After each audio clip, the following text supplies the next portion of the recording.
Invoicing और dynamic QR code government नो system लेके आई है। कुछ नहीं है, इजी है, फटाफट बताती हूँ। ई इनवॉइसिंग का कंसेप्ट क्या लेके आई गवर्नमेंट? अच्छा, ई इनवॉइसिंग नाम से लगता है कि आपको इलेक्ट्रॉनिकली इनवॉइस जनरेट करना पड़ेगा, विच मीन्स मैनुअल का सिस्टम खत्म हो गया, अब सब ऑनलाइन जाके चेक करो और वो सब है। वो नहीं है। गवर्नमेंट ये नहीं कहती है ऑनलाइन इनवॉइस जनरेट करो। गवर्नमेंट कहती है आप जैसे इनवॉइस बना रहे थे वैसे बनाओ। बनाने के बाद it is only intimating the government portal about an invoice to be issued to buyer. सिर्फ गवर्नमेंट पोर्टल पे इंटीमेट कर दो कि भाई हमने ये इनवॉइस बनाया, भले ही मैनुअली बनाओ पर पोर्टल पे इंटीमेट कर दो। उसके बाद ही बिजनेस कंटिन्यू किया जा सकता है। तो जो भी रजिस्टर होगा इस इनवॉइस के लिए उसको क्या बोलेंगे? Invoice registration portal. इस पे जाके उसको रजिस्टर करना पड़ेगा और उसके बाद उसको पोर्टल को इंटीमेट करना पड़ेगा कि हमारा ये इनवॉइस है। इसके प्रोसेस क्या होंगे ई इनवॉइसिंग के? सबसे पहले तो जो सप्लायर है उसको इनवॉइस अपने बिलिंग सिस्टम, यानी जो उसका सिस्टम आज तक चला आ रहा है उस हिसाब से इनवॉइस बनाए, मैनुअली भी बनाए चलेगा, उसको बोलते हैं ई बिलिंग सिस्टम के हिसाब से बनाए। पर invoice must confirm to e invoice schema prescribe by government. मतलब जो गवर्नमेंट ने कंडीशंस प्रिस्क्राइब करी है वो फुलफिल होने चाहिए, बाकी आप अपने हिसाब से बना रहे हो तो वही चलेगा। सबसे पहले तो बनाओ, उसके बाद में आप इनवॉइस रजिस्ट्रेशन पोर्टल पे जाके डिटेल्स अपलोड करो। उसके बाद वो जो पोर्टल होगा वो एक डिजिटली साइंड इनवॉइस देगा सप्लायर को। सप्लायर को एक डिजिटली साइंड इनवॉइस देगा जिसमें कि इनवॉइस का रेफरेंस नंबर होगा और क्यूआर कोड होगा, और वो न फिर आप रिसिपिएंट को ई इनवॉइस भेजो। विच मीन्स सप्लायर पहले ई इनवॉइस नहीं भेजेगा रिसिपिएंट को, पहले बनाएगा, पोर्टल को बताएगा, पोर्टल फिर उसको सिग्नेचर देगा, क्यूआर कोड देगा, और उसके बाद आगे रिसिपिएंट को इनवॉइस जाएगा। समझ आया? अच्छा, जीएसटी पोर्टल एक है, ई वे बिल पोर्टल और अलग है, और ई इनवॉइस के 10 पोर्टल और अलग है। गवर्नमेंट ने 3 पोर्टल बनाए हैं जीएसटी के लिए। समझ आया? अब आता है किसको बनाना है ई इनवॉइस? हर रजिस्टर्ड पर्सन को जिसका कि एग्रीगेट टर्नओवर पिछले फाइनेंशियल ईयर में 17-18 से 50 करोड़ से ज्यादा है। मतलब 17-18 के बाद 17 में आया था जीएसटी, उसके बाद से एग्रीगेट टर्नओवर जिसका भी 50 करोड़ से क्रॉस हो गया उन सबको ई इनवॉइस के दायरे में लेके आ गई गवर्नमेंट। इससे गवर्नमेंट को क्या फायदा हुआ? गवर्नमेंट को ट्रैक हो रहा है कि कहाँ का इनवॉइस किस किस को जा रहा है, फेक इनवॉइस कम हो गए, इसीलिए 50 करोड़ की लिमिट रखी। अब गवर्नमेंट धीरे धीरे 5 करोड़ लेके आ जाएगी। समझ आया? सब आ जाएंगे इसमें। पर ये जो ई इनवॉइस है ये किसके केस में ही इशू होगा? सिर्फ और सिर्फ B2B सप्लाई या फिर एक्सपोर्ट में। मतलब अगर हम एक्सेल एकेडमी आपको दे रहे हैं तो उसमें ई इनवॉइस की जरूरत नहीं है। क्लियर है? कुछ एंटिटीज को गवर्नमेंट ने एग्जेम्प्ट कर दिया है कि इनको ई इनवॉइस की रिक्वायरमेंट फुलफिल करने की जरूरत नहीं है, जैसे कि SEZ यूनिट। SEZ वाले यूनिट से उनको ई इनवॉइस देने की जरूरत नहीं है। Insurance, banking company, FI, NBFC, इनको भी देने की जरूरत नहीं है। ऐसा GT है जो ट्रांसपोर्टेशन ऑफ गुड्स कर रहा है उसको भी जरूरत, हाँ बाय रोड ही होता है, उसको भी जरूरत नहीं है। पैसेंजर ट्रांसपोर्ट वाले को भी नहीं है, और सिनेमैटोग्राफिक फिल्म्स को भी नहीं है। सबसे पहले अगर किसी की टर्नओवर पिछले 17-18 से 50 करोड़ क्रॉस नहीं हो रही उनको जरूरत नहीं है। B2C कर रहा है या एक्सपोर्ट नहीं कर रहा है उसको भी जरूरत नहीं है। उसके अलावा और कहाँ का एग्जामिशन है? SEZ, banking, NBFC, FI, GTA, passenger और सिनेमैटोग्राफिक फिल्म, उन सबको जरूरत नहीं है। समझ आया? एक एग्जाम्पल है, कोई यूनिट है महाराजा प्राइवेट लिमिटेड, इसकी 2 यूनिट है, SEZ और DTA वाले, डोमेस्टिक टैरिफ यानी DTA। SEZ का टर्नओवर है 450 और DT का कितना है? 100। तो अब इसमें अपन अगर चेक करते हैं ई इनवॉइसिंग की जरूरत है या नहीं, तो एग्रीगेट टर्नओवर देखेंगे जिसमें SEZ का भी इंक्लूड होगा। एग्रीगेट कितना हो रहा है? 550 करोड़। मतलब ई इनवॉइस तो जरूरत है, पर किस में लगेगा? जो DTA से कर रहा है। SEZ वाले की तो ई इनवॉइसिंग देने की जरूरत नहीं है। क्लियर हुआ क्या? कोई doubt? How E invoice data is consume by GST system. अब गवर्नमेंट क्या हुआ? अच्छा सॉरी, ये 50 है। जब ये ई इनवॉइस का सिस्टम आया था तो 500 करोड़ थी, फिर अब 50 कर दी, और अब तुम्हारे अमेंडमेंट क्लास में होगी 10 या 10 कर दी, 5 अब करेंगे। 20 कर दी, तुम्हारे अमेंडमेंट में 20 होगी, अब 1 अक्टूबर से 10 कर दी और अब उसके बाद 5 कर देंगे, तुम्हारे 20 होगी। नहीं, अभी अमेंडमेंट क्लास में, पहले अगर इंस्टीट्यूट नोटिफाई करे तो होगा ना। How E invoice data is consume by GST system. GST system यानी कॉमन पोर्टल ई इनवॉइस का डेटा कैसे उठाता है, क्या लगता है? सप्लाई इनवॉइस देगा तो हमारे जीएसटीआर 1 में ऑटो पॉपुलेट होगा और पॉपुलेट होके हमारे 2A में आएगा, यही होगा, और उसकी हम आईटीसी ले पाएंगे। IPR sends e invoice data to common portal. Common portal would auto populate that data into GSTR 1 of supplier as well as 2A of recipient, और उससे डेटा ई-वे बिल का, अच्छा पता है, सब आपस में लिंक कर दिया। ई-वे बिल और कॉमन पोर्टल था, ई इनवॉइस और कॉमन पोर्टल कर दिया, तीनों को आपस में जब लिंक कर दिया तो चोरी की जो स्कोप था वो कम हो गया। समझ आया? ई इनवॉइसिंग के एडवांटेजेस क्या है? ऑटो रिपोर्टिंग इन जीएसटीआर 1। जीएसटीआर 1 में डिटेल्स ऑटो पॉपुलेट हो रही है, ई-वे बिल में भी ऑटो पॉपुलेट हो रही है, नहीं हो रही है? ई-वे बिल चैप्टर में पढ़ा है। हमें इजी और फास्टर आईटीसी मिल जाती है क्योंकि ऑटो पॉपुलेट हो रही है data. Reduction of dispute between supplier and buyer. कैसे डिस्प्यूट कैसे रिड्यूस हो रहे हैं? कम ज्यादा नहीं होगा क्योंकि ऑटो पॉपुलेट हो रहा है डेटा, जितना चढ़ाया इनवॉइस में वो अपने आप आ रहा है। Reduction in processing cost. Government की कॉस्ट कम हो रही है। बिजनेस में एफिशिएंसी कैसे आ रही है? फास्टर हो रहा है सारा काम फास्ट हो रहा है, टेक्नोलॉजी का यूज हो रहा है, अकाउंटेंट कम रखने पड़ रहे हैं तो कोर एरिया पे फोकस ज्यादा हो रहा है। Enables system level matching of output tax and input tax. मतलब जब डेटा ऑटो पॉपुलेट हो रहा है, मेरे जीएसटीआर 1 में ऑटो पॉपुलेट आ रहा है या 2A में आ रहा है, तो सिस्टम में और दोनों में मैचिंग कंसेप्ट एनेबल हो रहा है। क्लियर है? कोई डाउट अभी तक? डिपार्टमेंट को complete trail of transaction. Trail यानी ट्रैक रिकॉर्ड। गवर्नमेंट डिपार्टमेंट को पता चल रहा है ट्रांजैक्शन कैसे कैसे क्या क्या हो रहा है, एक उनकी बर्ड आई व्यू हो रही है। समझ आया? Elimination of fake invoices. Fake invoices खत्म हो रहे हैं। ठीक है? अब एक गवर्नमेंट ने ई इनवॉइस स्कीमा बोला। क्या बोला? आप अपने सॉफ्टवेयर के हिसाब से ई इनवॉइस बनाओ, पर वो उसमें यही कंडीशन फुलफिल होनी चाहिए। क्या है?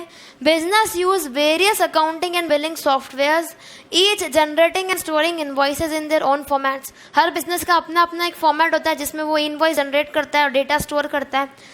These different formats are neither understood by department nor by supplier and recipient. मान लो मेरा XYZ फॉर्मूला है, डिपार्टमेंट का ABC है, तो दोनों आपस में सिस्टम तो भाई रोबोटिक है, उसको समझ नहीं आएगा। तो अगर अपन मान लो XYZ में डिटेल्स अपलोड करें तो वो रीडेबल फॉर्म में ही नहीं होगा। फिर समझ आया? इसीलिए एक इनवॉइस स्टैंडर्ड सिस्टम बनाया है, जैसे कि accounting standards all over India एक ही अकाउंटिंग सिस्टम फॉलो होता है, वैसे ही गवर्नमेंट ने इनवॉइस स्टैंडर्ड सिस्टम बनाया कि ये फॉलो कर लो। This standard is called as E invoice schema, जो कि GST INV यानी इनवॉइस GST INV 1 में प्रिस्क्राइब्ड है। और बिजनेसमैन को इनवॉइसेस इसी स्कीम के हिसाब से बनानी पड़ेगी, तभी तो रीडेबल फॉर्म में सिस्टम पढ़ पाएगा। क्लियर है क्या? उसके बाद एक IRN नंबर का और डिस्क्रिप्शन है। अच्छा, IRN नंबर क्या है? जब अपन सप्लायर इनवॉइस चढ़ाएगा पोर्टल पे तो वो साइन करके QR कोड IRN नंबर देगा। ऊपर पड़ा ना, ये रहा IRN। तो वो नंबर क्या है? IRN is different from actual invoice number. Actual invoice number जैसे कि ABC ये होता है, IRN नंबर ये होता है, कोड होता है पूरा एक तरीके का। हाँ, मतलब एग्जाम्पल है, तो उन दोनों में डिफरेंस होता है। But IRN is unique number generated by IRP on successful registration of e-invoice। जब आपका e-invoice रजिस्टर हो जाएगा IRP पोर्टल पे, उसके बाद एक IRN नंबर जनरेट होगा, और हर इनवॉइस के लिए ये यूनिक होता है, कभी सेम नहीं होगा। करेक्ट? एक QR कोड होता है। क्या होता है QR कोड? वो स्कैन करके अगर जैसे फॉर एग्जाम्पल पेमेंट करना, डायरेक्ट पेमेंट हो जाता है, जो भी है, मेन्यू कार्ड हो जाता है, स्कैन सब होता है। तो upon successful uploading of invoice, एक बार इनवॉइस सक्सेसफुली IRP पे अपलोड हो गए तो IRP क्या करेगा? एक डिजिटली साइंड ई इनवॉइस देगा जिसमें IRN होगा, और अलोंग विद दैट IRN के अंदर ही ये QR कोड एम्बेडेड होगा, यानी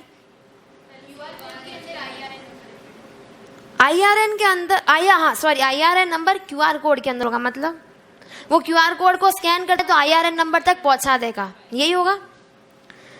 QR code shall be printed और इनवॉइस, और जो भी इनवॉइस उस पर QR कोड होगा। अच्छा, कभी देखा है ये BSNL है, उसके बिल आते हैं घर पे, तो साइड में QR कोड होता है। वो इसीलिए होता है क्योंकि उसका टर्नओवर 50 करोड़ से ऊपर है ऑल ओवर इंडिया। नहीं देखा? जो बड़ी पार्टीज है ना उनको देखना, जो ई इनवॉइस में रजिस्टर्ड है उनके इनवॉइस पे QR कोड होगा।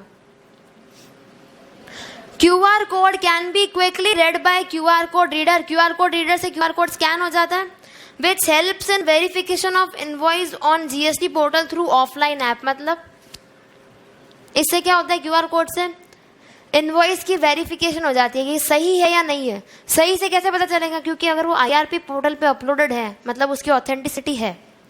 समझ आया?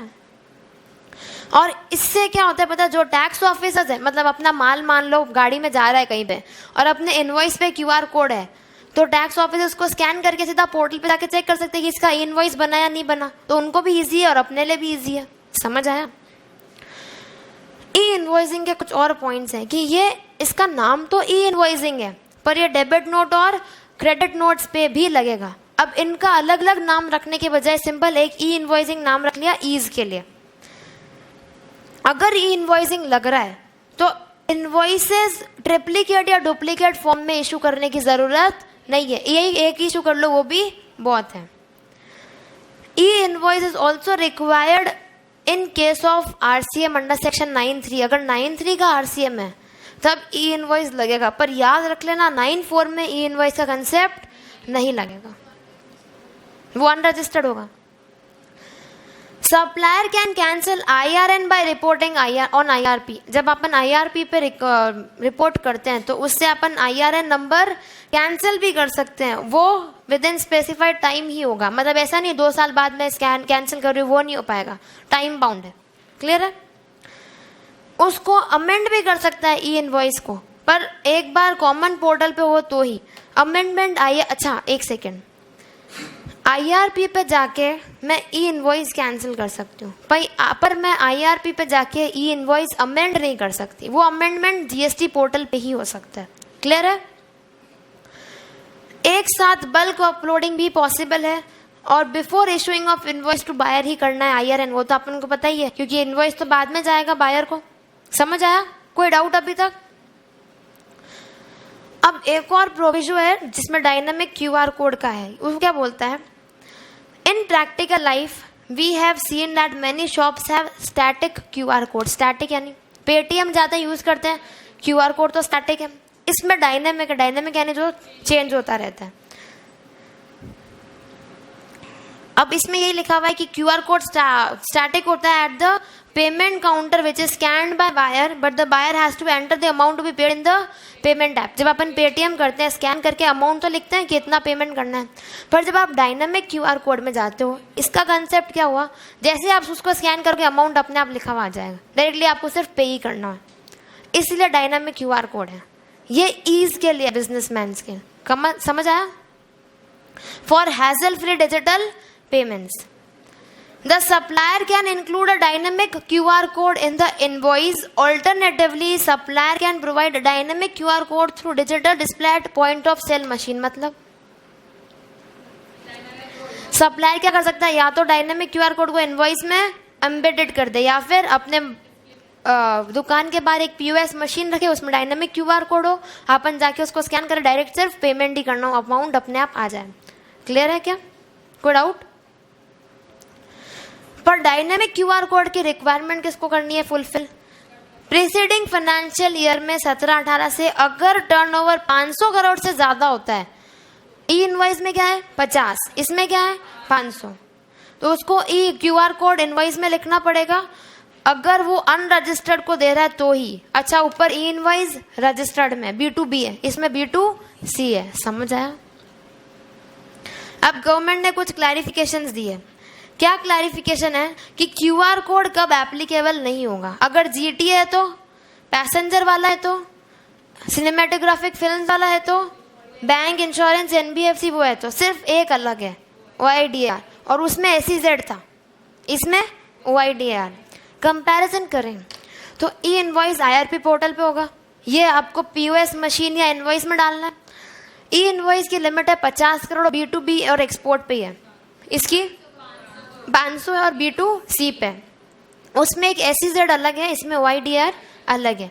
बाकी उसमें ई इनवॉइसिंग में पूरा ई इनवॉइस स्कीमा मेंशन्ड है, उसी के हिसाब से आप अपलोडिंग करो। जब आप अपलोड करोगे तो एक IRN नंबर जनरेट होगा जो कि यूनिक होगा, यही था। और QR कोड स्कैन करना। एक और कुछ पॉइंट था, हाँ, ये डेबिट नोट क्रेडिट नोट में भी जाएगा, बस 9(4) में नहीं जाएगा। क्लियर है?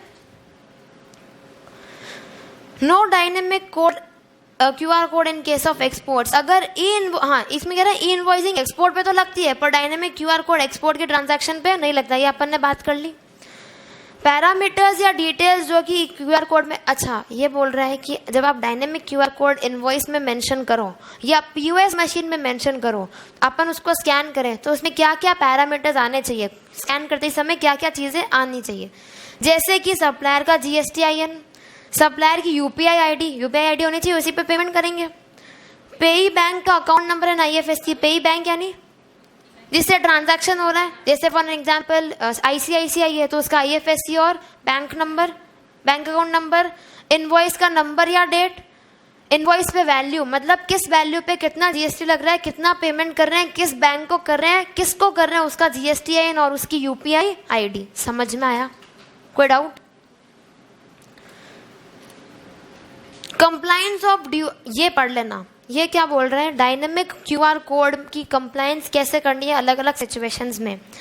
फॉर एन एग्जाम्पल केस 1, अगर नॉर्मल सर्कमस्टांस, मतलब supplier has issued invoice having dynamic QR code of payment, the invoice shall be deemed to be have complied by requirement of dynamic QR code. मतलब supplier ने invoice issue किया जिसमें कि dynamic QR code है, तो मान लिया जाएगा उसकी कंप्लायंस हो गई है। वैसे इसको नहीं लिखते तो भी यही होता, ठीक है।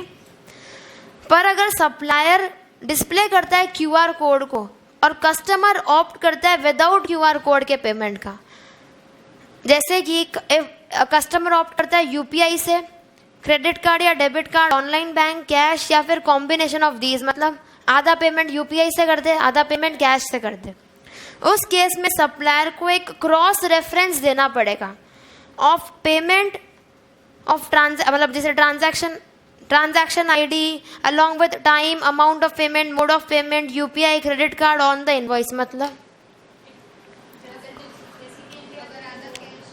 अगर जैसे सप्लायर ने तो आपको डायनेमिक QR कोड दिया है पर आपकी मर्जी, आपने उसको ऑप्ट नहीं किया है, तो अगर जो भी मोड ऑफ पेमेंट करोगे उसका क्रॉस रेफरेंस इनवॉइस में दे दे सप्लायर, तो भी मान लिया जाएगा कि डायनेमिक QR कोड की रिक्वायरमेंट फुलफिल कर दी है। समझ आया? और अगर कैश में करता है तो उसका क्रॉस रेफरेंस इनवॉइस में देना है, एक ही बात है। अगर सप्लायर अवेलेबल कराता है कस्टमर को electric mode of payment where though dynamic QR is not displayed but the details of merchant as well as transaction are captured otherwise, मतलब डायनेमिक QR कोड में नहीं है तो क्या है, मर्चेंट की डिटेल्स है या फिर जो भी डिटेल्स वो डिस्प्ले हुई हुई है, कैप्चर हुई हुई है। अगर इस केस में क्रॉस रेफरेंस, समझ में आ रहा है नहीं आ रहा है? आ तो रहा है। केस 2 और 3 में, 2 में तो ये है कि वो दे तो रहा है पर मेरी मर्जी में ऑप्ट करूं या नहीं करूं। 3 में भी यही बोल रहा है कि दे तो रहा है पर उस केस में QR कोड डिस्प्ले नहीं हो रहा है, मर्चेंट की डिटेल्स जा रही है। समझ आया? नहीं, QR कोड नहीं देखे, वो मर्चेंट की डिटेल्स दे रहा है। वैसे उस केस में अगर वो क्रॉस रेफरेंस दे दे तो भी मान लिया जाएगा कि डायनेमिक QR कोड की कंप्लायंस फुलफिल कर, थोड़ा सा ही ऐसे सो मत, 2 पॉइंट और है। अगर वो क्रॉस रेफरेंस दे दे तो भी मान लिया जाएगा कि डायनेमिक QR कोड की रिक्वायरमेंट फुलफिल हो गई है। However if payment is made after generation या issuance of invoice, supplier shall provide dynamic QR code on the invoice। मतलब अगर इनवॉइस पेमेंट देने के बाद जनरेट हुआ है तब तो आपको डायनेमिक QR कोड इनवॉइस पे देना पड़ेगा। बंद कर दूं पढ़ाना? क्या पढ़ा रही हूँ मैं? अगर नॉर्मल सर्कमस्टांस है तब तो करना ही है। फिर अगर क्यूआर कोड इनवॉइस पे आ रहा है पर मैं ऑप्ट करती हूँ कि मेरे को उससे पेमेंट नहीं करना है, तो मैं क्रॉस रेफरेंस दे दूँ तो भी चलेगा। फिर अगर डायनेमिक क्यूआर कोड नहीं आके मर्चेंट की डिटेल्स आ रही है और उसमें भी क्रॉस रेफरेंस आ रहा है तो भी चलेगा। पर अगर इनवॉइस बाद में इशू हो रहा है पेमेंट के, तो क्यूआर कोड इनवॉइस पे देना पड़ेगा। इन केस ऑफ प्रीपेड इनवॉइसेस, मतलब पेमेंट पहले आ रहा है इनवॉइस देने से पहले, उसमें भी क्रॉस रेफरेंस देना पड़ेगा, तो मान लिया जाएगा कि क्यूआर कोड की रिक्वायरमेंट फुलफिल कर दी है। अगर सप्लाई कर रहे हैं ई कॉमर्स पोर्टल या फिर ऑनलाइन एप्लीकेशन, यानी ईसीओ के थ्रू सप्लाई हो रही है, उस केस में सप्लायर अगर उससे कर रहा है तो सप्लायर को क्रॉस रेफरेंस देना है of the payment received in respect of such supply on invoice, and invoice shall be deemed to be have complied with the compliance of dynamic QR code। मतलब हाँ, क्या बोल रहा है वापस बोलो। अगर ईसीओ के थ्रू सप्लायर सप्लाई कर रहा है तो सप्लायर को क्रॉस रेफरेंस देना, वैसे भी सप्लायर ही दे रहा है सब में, तो सप्लायर को क्रॉस रेफरेंस देना पड़ेगा क्यूआर कोड पे कि पेमेंट रिसीव हो गया, तो क्यूआर कोड नहीं दे तो भी चलेगा। पर अगर पेमेंट हो गया उसके बाद इनवॉइस जनरेट हुआ तो उस केस में क्यूआर कोड तो देना पड़ेगा इनवॉइस में। 5 सिचुएशन है, नॉर्मल तो अलग ही उसको छोड़ देते हैं। उसके अलावा अगर क्यूआर कोड है पर मैं ऑप्ट नहीं कर रही हूँ तो क्रॉस रेफरेंस दूँ तो चलेगा। अगर मर्चेंट की डिटेल्स दे रही हूँ, क्यूआर कोड नहीं दे रही हूँ, तो उस केस में डिटेल्स की मर्चेंट दूंगी तो भी चलेगा। पर अगर पेमेंट बाद में हो रहा है तो इनवॉइस पे क्यूआर कोड देना पड़ेगा। उसके बाद प्रीपेड इनवॉइस है तो क्रॉस रेफरेंस देना पड़ेगा, और अगर मैं ईसीओ के थ्रू सप्लाई कर रही हूँ तो क्रॉस रेफरेंस देना है, और अगर बाद में इनवॉइस जनरेट हो रहा है तो क्यूआर कोड देना है, विच मीन्स क्रॉस रेफरेंस सब में देना है। सेम हो गई बात।